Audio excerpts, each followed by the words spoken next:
राधानगरी तालुक्यातील कंथेवाडी इथं माजी आमदार शंकर धोंडी पाटील यांच्या 101व्या जयंतीनिमित्त घेण्यात आलेल्या रक्तदान शिबिरात 101 रक्तदात्यांनी रक्तदान केलं। यावेळी जागतिक आरोग्य दिनाचं औचित्य साधत आरोग्य शिबिर घेण्यात आलं।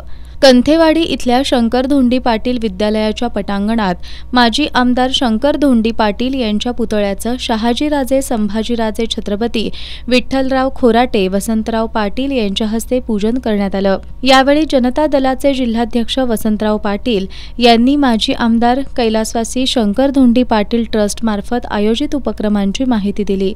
यावेळी युवराजकुमार शहाजीराजे छत्रपती आणि माजी आमदार शंकर धोंडी पाटील यांच्या कार्याचा गौरव करत त्यांचा वसा आणि वारसा जपण्याची गरज असल्याचं सांगितलं।